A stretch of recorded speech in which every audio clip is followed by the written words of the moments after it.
Здравейте, здравейте и добре дошли в моето видео. Днеска ще правя баница. И то не каква баница, ще видите вита баница. В това видео, ако останете до край, ще видите вита баница с готови кори. Сега имаме олио, имам малко прясно мляко. Това е другата особеност за моята баница. Прясно мляко и имаме кори, одобрени от баба. Разбирате ли? Вижте. Одобрени от баба, едни кори. Имаме яйца. В случая ще използвам и 10 яйца, 10 яйца ще сложа на моята баница. Ще е голяма баница. И имаме яйца, 10 яйца. Имаме и сирене. Както се казва, другия продукт, който го имаме, това е сиренето. Значи имаме яйца. Основните продукти тук са яйца, сирене, готови кори и така малко за черешката на тортата, както се казва, за капак ще сложа малко прясно мляко. Така, първо ще си приготвя сместа. Слагам малко олио. Така, олиото ще ми е доста използван продукт. Взимаме една вилица. Само да видя, ето си бях приготвил една виличка. И почвам да чукам яйцата. Първото яйце. Направо всичките яйца, 10 яйца. С белтъци, с жълтъци, всичко. 10 яйца. Ето така. Забързо. Гледаме да ни падат чурупки, да ни ядем чурупки. Само белтъка и жълтъка, драги зрители. Пето. Шесто. На 2-3 пъти, като е хапна тази баница, по 2-3 яйца се едно чиям с малко сиренци. На 2-3 яденета тя ще стане 5-6-7-800 грама, така че по 100-200 грама баничка не е фатално. Както се казва, като ще напълняваме, ще напълняваме качествено, драги зрители, с истински продукти. Ето, истински яйца, 10 яйца. Машаля, както се казва, аферим. Машаля, 10 яйца сложихме и леко ги разбъркваме, за да стане смес. Леко се разбъркваме яйцата. Ето така.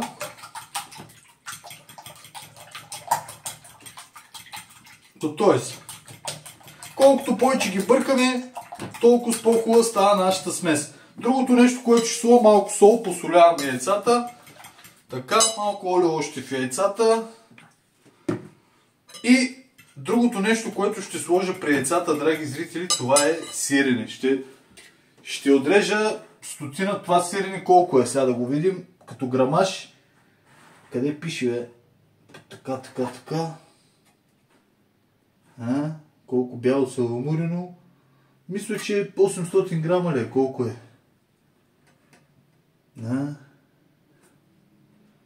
500 грама е това сирене. Значи е така едни 100-200 грама отбацваме. Съвсем малко. Защото после пак ще слагаме на ръка. Това е единия начин. Значи единия начин да добавим сиренето е в нашата плънка. Тоест е така в нашата плънка натрушаваме сиренето. Внимателно.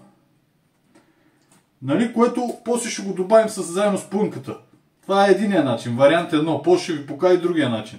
Ето, тук са 50-100 грама. Е така малко за вкус сиренци. Но аз ще си го добавя на ръка. Това ви показвам, слагаме в плънката малко сирене и го умесваме с яйцата. Другото нещо, което ще добавя в моята плънка, тя си е деца викна, не е смръвка, яйца е тук работата. Малко мляко ще сипа на плънката. Ето така. И това ще е моята плънка.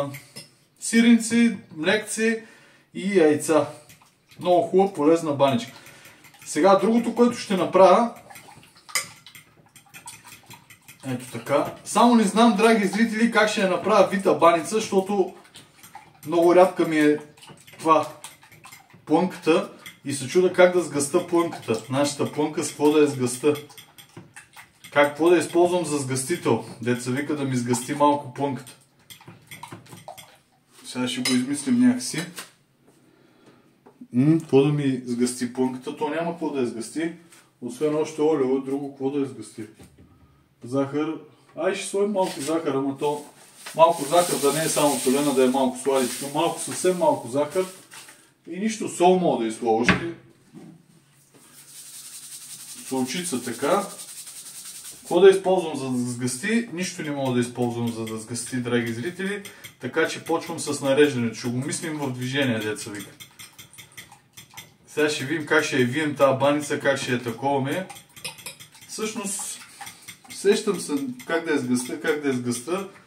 Баница с сирене. Какво друго да изслоим? Няма какво друго да изслоим. Така че сега ще го мислим движение, както ви казах. Сега,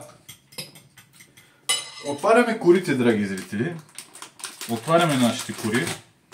За да ми е по-лесно, с една ножица ще стане по-лесно, за да не се мъчат. Те има къде да се отворят, но с една ножица доста по-лесно ще стане.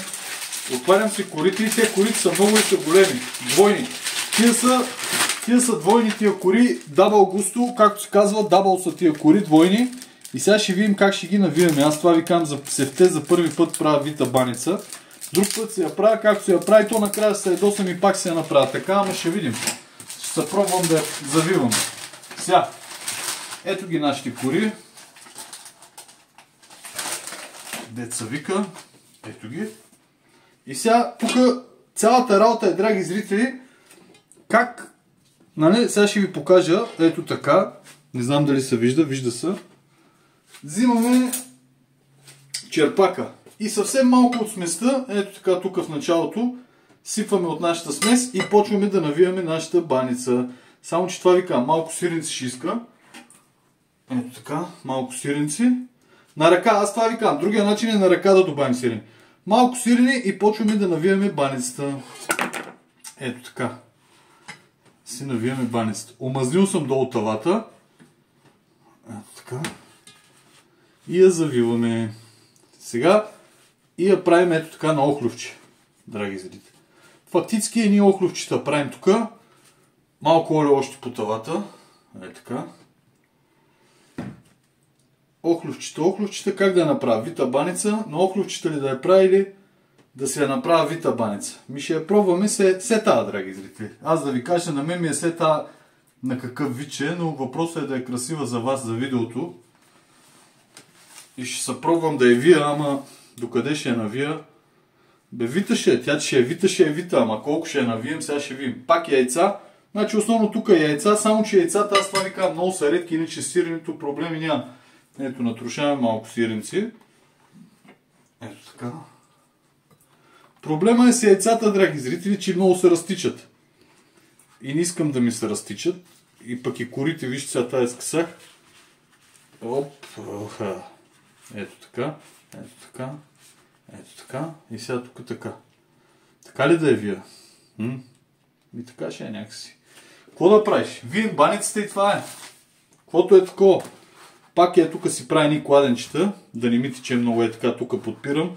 То ще избяга сега, не мога, ама в крайна сметка яйцата и да избягат, къде ще идат в тавата и пас се изпечат, се изпържат, така че нищо им няма и на яйцата. Ето, накисваме корите с яйцата. Това ви казвам, тая почна грешно, ама нищо. Правилно, грешно. Ето го, разтече се. Аз ви казах. Няма начин.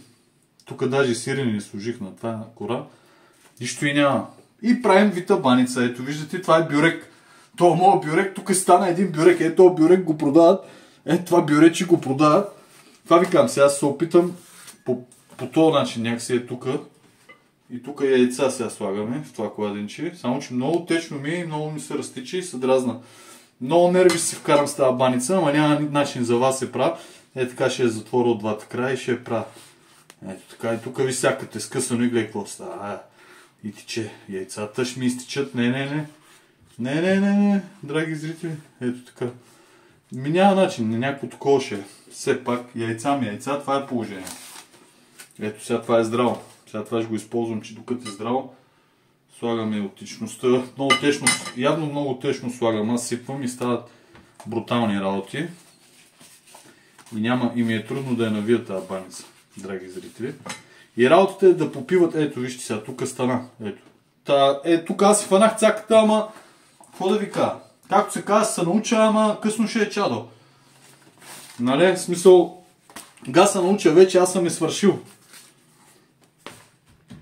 Вече я схвана работата, каква е, тя вече е свършила. Разбирате ли? Цял живот учи човек, его. И сиренци ще сложа. Забрах да изслагам сирене, драги зрители. Чат пата е тук малко сиренци, така. Аз това ви казвам. Вита баница, ама трябваше да измисля как да ми е по-гъста сместа. Аз не съобразих, че ако сложа и мляко и ще стане още по-рядка и аз винаги така правя. И с кюфтета, като правя смес с лук, с не знам какво, с кайми, много ми е рядка тази смес и много се дразна и не знам какво да правя, драги зрители. Как да направим? Сега ще видим, ще ги правим едни такива. Сега ще видите моята вита баница. Така ще правим едни кладенчета. Пас късах тази кора. Те кори са тънки и те са много, обаче са тънички. Финни кори. Те затова са финни точени. Ще взема 2 кори. И тази скъсаната е тук. Така и ще направим едно кладенче. И вътре в кладенчето ще сипваме от сместа. Ще сложим малко и сирене. Не да излизай. Нали затова правя кладенче. Малко сиренци. Ето така, сиренци поръсваме. И завиваме. Сега ще ви покажа. Така. И ще стане като така, като ето тук. Пак е завито като сарма. Все едно, че сарма. Не можа да се получи моята вита баница. Съжалявам за което. Стана манджа с грозди, ама ще стане. Няма къде да иде. Щом аз се правя, то не остана и смесето. Колко са? 2 кори ли са? 2 са. Има ли кори? Има за още колко? Малко има. Добре, сега ще опитаме да навием тук. Ето сирене взимаме. Слагаме сирене. Сега с сиренето ще запушим работата. И вижте, аз това ви казвам, ви струват много яйцата. За много време свършиха его. За една баница и някои я правят с по-малко яйца. Аз обичам повече яйца, но виждате и фера се дава. Не може, колкото и да се мъчи човек. Колкото и да се мъча добре да я правя, и фера се получава. Ето сега вижте, тук това не трябва да се получава. Ето, тази ще я навия. Тази ми се получи тук и ще я навия. И ще я сложим ето тук така, отгоре, този край. И ще сложим. Те се разтекаха, вижте на какво стана тази баница. Защото и аз не съобразявам някои неща. И тук това, чакайте сега, тук това ще го преместим. Аз не съобразявам, че като е течно и са намократ и ще стане мама мия. Мама мия. Сега тук са 3, тази ще е мама. Ето така, двечки. Тя свърши и сместа, драги зрители. Просто трябваше по-рано да се усета двойни кори да слагам, за да не мога да се разтича така лесно. Защото те така или иначе се намократ с яйца и спокойно накрая ще видите как ще я залей с млеко. Още олио ще сложа, още млекце. Така че аз така или иначе ще я сложа на баницата, каквото си и трябва. Но въпросът е тя да си поеме от сместа. Разбирате ли, драги зрители? Иначе исках да я направя красива, аз затова взех и по-голяма тава. Тя няма и да ми е нужна, аз мислих, че няма да се побере. Сега това парче е тук, ето парче от баница. То пак е същото, разбирате ли? Само че просто не стана красива. Мислих да я направя красива, но не стана. Не можах аз да я направя. Батя и Ванчо се излага по интернета. Ванката готвача се изложи с тази баница, защото друг път да знам, че не трябва толкова да ми е рядка сместа. Много яйца служих. Трябваше 8 яйца. Ако бях служил 7 или 8 яйца, нямаше да стане така. Но викам да ги използвам, стари бяха тия яйца. В смисъл, една седмица седат тук по Коледа, ги взимах преди Коледа, миналата седмица и седат по Коледа мръвки, работи, тиквеници, не знам какво, и седат си тия яйца, не ги барам, ето тук повече сирене ще изслоната. Сиренци, ето тук тази виница няма ми трябва, или всъщност да остава за всеки случай тук. Ето, заливаме с сместа, тя остана точно ето тук за малко остана. Изой другото и това ще е. Ето е сместа. И почваме да я навиеме. Ето така. Ще я навиеме, но обратно, драги зрители. Като ни ще така ще я навиеме. Ето така ще я навиеме. И това парче от баницата тук. И остана още едно. Значи спокойно ще се събере и в по-малката тава. Но кой да знае, както се казва, като ти пее пенки лер, кой ли те слуша, драги зрители. Ето последната смес. Маха ми черпака, няма ми трябва. Ето е последната смес, изсипвам. И ще измием купата, ще ви покажа как ще оползотворим всичко, което е останало по купата. Сиренци малко да сложа. Ето така. Ето, като чупим сиренето. То трябваше да го резна, но чай да резнем. Да го изправим, както се казва. Да изправим работата, драги зрители, за да не ми е грубо и сиренето. Не стига, че развалих яйцата ми и сиренето. Ето, изкараме още 100 грама сиренци. 100-200 грама сиренци едно парче и слагаме тук на последното сирене. Поне последното да мирише хубаво на сирене да има. Половината сирене, ако е 500 грама, 200-300 грама сирене, т.е. 10 яйца, обаче ви казвам, ако не искате да имате този проблем с разтичането, да ни гоните яйцата по тавата, сложете 7-8 яйца, ще се получи идеално. Няма да е толкова рядко и корите, ето сега вижте тази кора, няма и как да навия, тя се разпадна. Разбирате ли, тази кора, последната е така, ще я сложа с сиренето, отгоре ще я завием. И общо взето това ми е баницата. То първия бюрек най-добре се получи, между другото бюрека и тук тази двойна. Сега, това е баницата, не е от най-красивите. Какво да направим?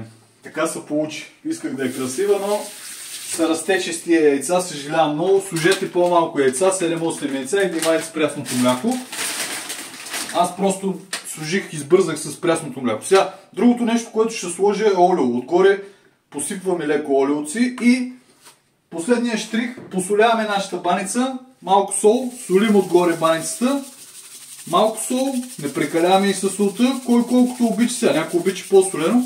Слагам аз повече сол, малко сол и последното нещо е, ще приплакна и тук яйцата де бяха с още мляко. Ще приплакна нашата тенджерка, такова, нашия съд. Тоест сложил съм 50-100 грама 50-100 мл мляко, тук на тази баница 50-100 мл, умишлено я слагам, за да стане по-мека, обичаме по-мека, да омекне като млечна баница да стане, ама си не е млечна, ами е вита баница, води се вита баница с яйца и сирене, но и мляко. И сега отгоре слагаме млякото, то ще хване една коричка си. Ето го, това е. Това е цялата работа, драги зрители. Край на мача. Това беше цялата баница. Виждате колко бързо и лесно я направих. Сега остана последното да включим фурната и да изпечем. Фурната я включвам на 180 градуса, по-малко от 200 градуса, на 170-80 градуса за около час, няма и час. 30 до 45 минути до 50 минути е готова тази баница. Като я поглеждаме, гледаме, примерно аз ще дойда и поне един-два пъти ще обърна реалтаните. Само отдолу, само отгоре. Даже ще я пусна само отдолу да пече, докато загрее хубаво фурната на 180 градуса. Сиренето го прибирам, ще ми трябва за утре. Ще ям хляб и сирене, деца вика. Хляб и сирене ще ядем и пак сме добре, бе, драги зрители. Хляб и сирене ще ядем и пак сме добре, разбирате ли? Его, това ще ми трябва да капачето да си пребера. Това ми е на олиото капака, олио остана, не има олио. Чай още малко олио да сложим отгоре. Да ни загрява, да ни, както се казва, да ни изгори тази баница, да стане хубаво. Айде и олио, измивам се и това е нашата баница, драги зрители. Ето я, включих и фурната, махам и, ще ви кажа вилица, лъжица, това ножицата, махам и всичко от фурната и остана само да я пъхна във фурната. Поглеждам, фурната се ме загрява. И сега включих да загрява. Ето е нашата баница. Пак се получи, вижте сега. Получи се, тук най-добре стана това, тук е с двойни кори, стана тук фактически този ред, това ребро, това ред, че стана най-добре. Тук бюре, където го направих центъра, като я почнах, най-добре стана и тук крайчица, т.е. 2-3 парче да имам сигурни деца хубаво направим. Тук последното сложих много сирене, обаче като се топна в яйцата и тук в течността и се разпадна тази кора. Тук сложих, виж какво стана, разпадна се направо, стана млечна баница, разкашка. Така че не от най-красивите. Умишлено взех тази голяма тава, тя не можах да напълна уж големи кори, двойни кори, 50-500 грама с 100 грама повече, уж големи кори за всички, тя не можа да напълня една тава. Така че, разбирате ли, нищо не е както вече и както трябва да е, разбирате ли, драги зрители. Така че исках да е красива, исках да е хубава моята баница, не стана хубава, красива, дано поне да стане вкусна. Защото сложих много продукти, виждате 10 яйца, големи кори, голяма тава, големи кори, големи яйца, голямо сирене, нали 100-200 грама, прежарих се аз 200-300 грама сиренци, това сирене 8 лева, драги, 8-10 лева, половинка, значи направите сметка, това сирене 500 грама е 7-8 лева, разбирате ли?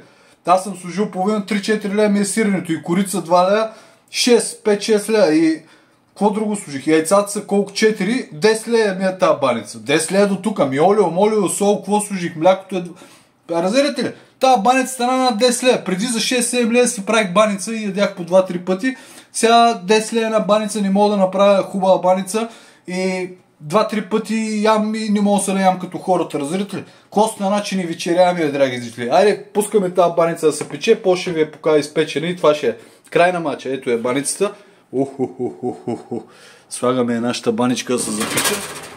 И после ви я покажа изпечена, драги зрители. Ето я. Така изглежда баницата.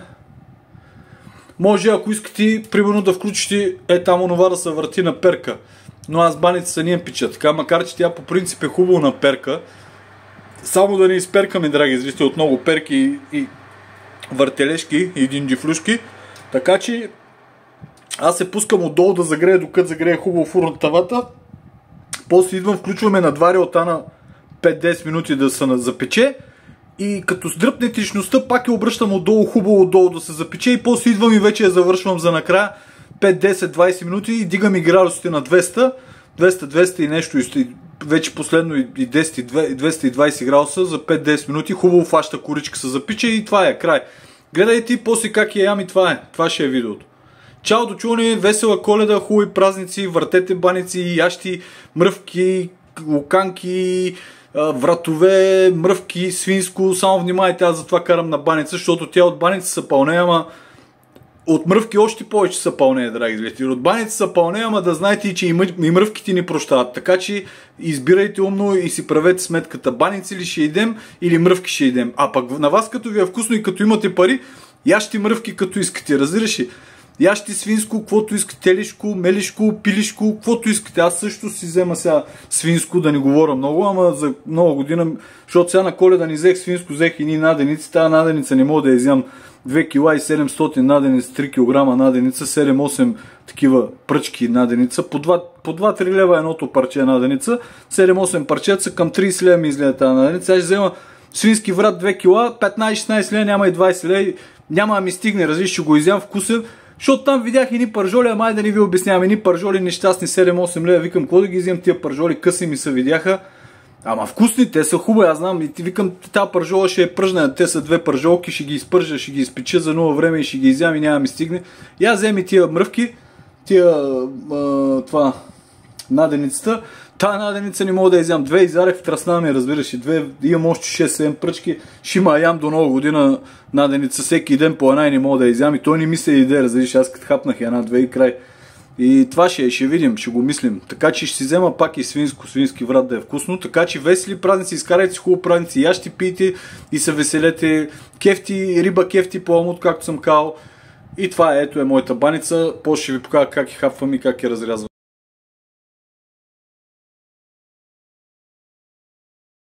И както ви обещах, драги зрители, ето е моята баница. Ето така изглежда моята баница.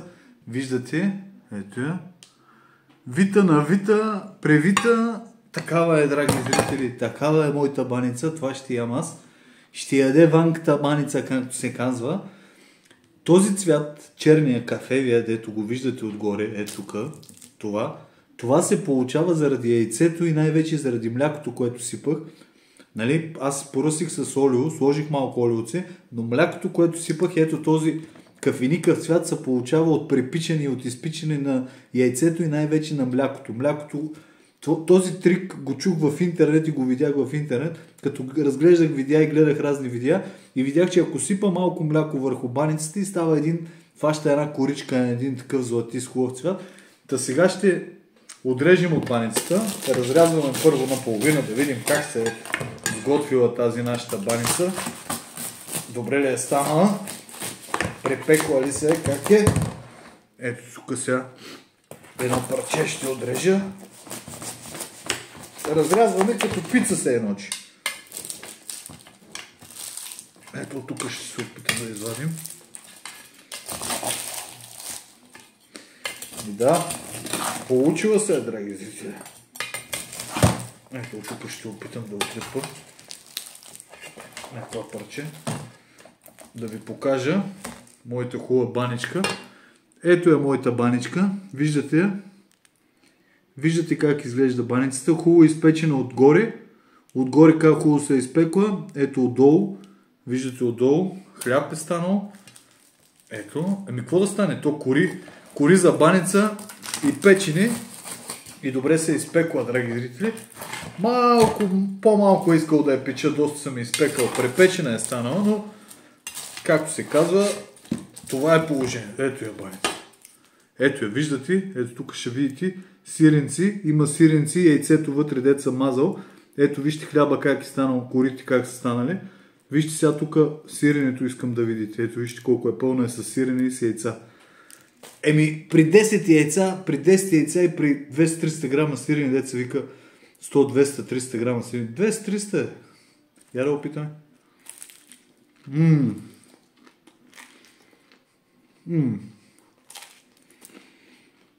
Палец нагоре, драги зрители, аз се започвам, аз даже вече я почнах. Направете си вкусна баничка.